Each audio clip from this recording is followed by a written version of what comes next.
Hey guys, welcome to A2 Academy. I'm your friend Ankush Agarwal. In this video, we are going to discuss briefly about Enron corporate scandal which happened in 2001 in United States. So let's start. Enron एक energy trading company थी जो Kenneth Lay ने 1985 में दो companies के merger से establish करी, Houston natural gas and InterNorth. 1990 में जब यूएस कांग्रेस ने नेचुरल गैस का डीरेगुलेशन किया, दैट मीन्स यूएस गवर्नमेंट ने डिसाइड किया कि they will no longer decide the prices of the natural gas, तब एनरॉन ने इस अपॉर्चुनिटी को ग्रैब किया और अपने बिजनेस को एक्सपेंड किया।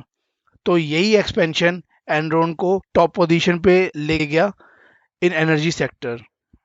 1995 में Fortune magazine, which is a prestigious magazine, named Enron as America's most innovative company. ये अवार्ड एनरॉन ने एक साल नहीं बल्कि 6 कंसेक्यूटिव ईयर्स के लिए जीता, विच is a remarkable achievement. In the decade of 2000 Enron एक सोने का अंडा देने वाली मुर्गी के ही बराबर था।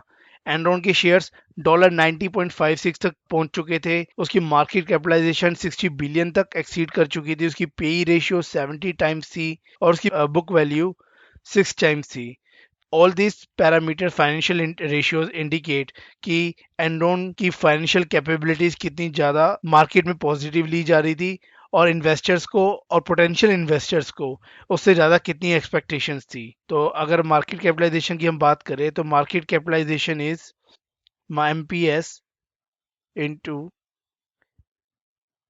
Number of shares. P ratio की बात करें अगर, तो P ratio is MPS divided by earning per share EPS।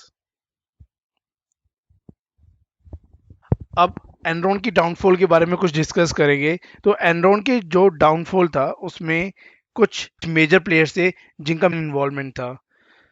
पहले इसमें थे जेफरी स्काइलिंग। जेफरी स्काइलिंग को 1997 में प्रेसिडेंट एंड CEO अपॉइंट किया गया था एनरॉन का। तो जेफरी स्काइलिंग ही वो बंदे थे जिन्होंने एनरॉन की अकाउंटिंग में एक बहुत ही बड़ा और एक सस्पिशियस चेंज किया। वो चेंज क्या था? वो था मार्क टू मार्क अकाउंटिंग की तरफ अकाउंटिंग को शिफ्ट करना। और इसमें कुछ गलत नहीं था, बट उन्होंने इस अकाउंटिंग के मेथड को कैसे यूज किया उसमें कुछ इश्यूज थे, वो हम नेक्स्ट वीडियो में डिस्कस करेंगे। इसमें सेकंड प्लेयर थे हमारे एंड्रयू फास्टो 1998 में, जिनको CFO अपॉइंट किया गया था एनरॉन का। एंड्रयू फास्टो का जो रोल था वो था एक नेटवर्क क्रिएट करना SPVs का, स्पेशल पर्पस व्हीकल्स का। इस SPVs के ही थ्रू एनरॉन के जो लाइबिलिटीज डेट से और जो बैड इन्वेस्टमेंट थी उसको SPVs के थ्रू हाइड किया गया था। दोस्तों, ये एनरॉन के स्टॉक प्राइस का मूवमेंट प्लॉट किया गया है जनवरी 2001 से लेके जनवरी 2002 तक। तो आप यहाँ पे देख सकते हैं जनवरी 2001 के एंड में एनरॉन का शेयर प्राइस 80s में ट्रेड कर रहा था। यहाँ पर अराउंड फरवरी जेफरी स्काइलिंग को CEO ऑफ एनरॉन अपॉइंट किया गया और अराउंड अगस्त 2001 में उन्होंने इस पोजीशन से रिजाइन भी कर दिया। तो ये आप जो डाउनवर्ड ट्रेंड देख रहे हैं, this is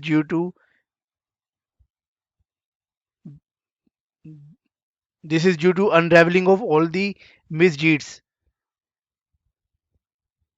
committed by Andrew Fastow, Jeffrey Skilling and Kenneth ले।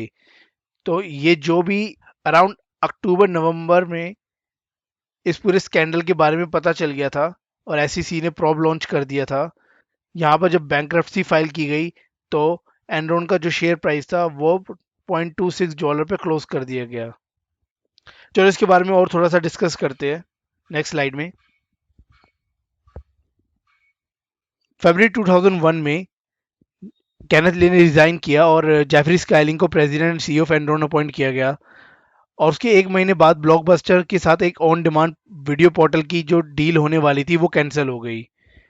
और उसके कुछ ही महीनों बाद 14 अगस्त को स्काइलिंग ने अपनी CEO की पोजीशन से रिजाइन कर दिया और केनेथ ले ने उनकी पोजीशन दोबारा से वापस ले ली। तो इसमें स्काइलिंग का रिजाइन करने का रीजन उन्होंने जो दिया था वो पर्सनल रीजन दिया था, but actually this was not the case. He felt जो भी हमने मिसडीड्स की है पिछले कुछ सालों में वो अब पकड़ी जाने वाली है और शेयर प्राइसेस गिरने वाले हैं। तो उन्होंने पिछले कुछ महीनों में एज अ सीईओ अपने सारे स्टॉक्स को सेल करना स्टार्ट कर दिया था। Although he was encouraging his employees to buy more and more stocks, and although he was jumping his personal stocks separately. स्काइलिंग के रिजिग्नेशन के बाद जो भी एरोन की अंडर परफॉर्मिंग इन्वेस्टमेंट थी, जो भी बैड एसेट्स थे, वो बाहर निकल के आने लगे और उसका इम्पैक्ट सीधा स्टॉक मार्केट पे हुआ। एनरॉन का शेयर प्राइस 39.95 पे गिर गया जैसे ही इन्वेस्टमेंट्स के बारे में पता चलने लगा। अगर मैं इनको आपको थोड़ा सा ब्रीफली बताऊं तो इनकी अंडर परफॉर्मिंग इन्वेस्टमेंट्स ही, इन्होंने बैंडविड्थ में कुछ इन्वेस्ट कर रखे थे, ये एनर्जी सेक्टर डेरिवेटिव्स में बहुत ज़्यादा डील करते थे, प्लस वेदर डेरिवेटिव्स। ऐसी काफ़ी इन्वेस्टमेंट थी इन्होंने जिसमें इन्वेस्ट किया, बट वो फ्रूटफुल नहीं निकली। अब जब वो फ्रूटफुल नहीं निकली तो इन्होंने अपनी बैलेंस शीट से उसको हटाकर स्पेशल पर्पस व्हीकल्स को यूज कर अपनी बैलेंस शीट से इसको रिमूव कर दिया।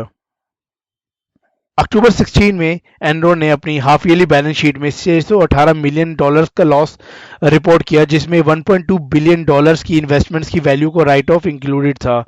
इस फाइनेंशियल डिस्क्लोजर के बाद स्टॉक मार्केट क्रैश हो गई और एनरॉन का प्राइस 33.84 पे जाके गिर गया। 22 अक्टूबर को एनरॉन ने अनाउंस किया, पब्लिकली एडमिट किया कि they are facing a security exchange control probe, and it's after this public announcement their share value fall to $20.75। 8 नवंबर को एनरॉन ने एडमिट किया फाइनली कि they have been inflating their income since 1997, and on 2nd December 2001 Enron file chapter 11 bankruptcy file करने के बाद उनका stock price $0.26 पे क्लोज कर दिया गया। 9 जनवरी को जस्टिस डिपार्टमेंट ने एक क्रिमिनल इन्वेस्टिगेशन लॉन्च की against the top management of Enron and anyone involve in this scandal. 15 January 2002 Enron को न्यूयॉर्क स्टॉक एक्सचेंज से सस्पेंड कर दिया गया। चलो दोस्तों, अब डिस्कस करते हैं कि इस स्कैंडल के पकड़े जाने के बाद क्या क्या पनिशमेंट दी गई जो भी लोग इसमें इन्वॉल्व थे। तो एंड्रयू फास्टो जो कि सीएफओ थे एनरॉन के, उनको 10 साल के प्रिजन सेंटेंस किया गया। जेफरी स्काइलिंग जो मेन प्लेयर थे इस पूरे स्कैंडल के, उनको 24 ईयर्स इन प्रिजन सेंटेंस किया गया। केनेथ ले जो कि फाउंडर थे इस कंपनी के, जिनकी सबसे ज़्यादा रिस्पॉन्सिबिलिटीज थी इस कंपनी में, उनको 45 ईयर्स के लिए सेंटेंस किया गया, बट अपनी सेंटेंसिंग से कुछ टाइम पहले ही उनकी डेथ हो गई। रिक कॉजी, जिसके बारे में मैंने आपको स्लाइड्स में डिस्कस नहीं किया है, वो चीफ अकाउंटिंग ऑफिसर थे and Jeffrey Skilling and Andrew फास्टो के नक्शे कदम पे चल रहे थे, उनको 7 साल जेल में सेंटेंस किया गया।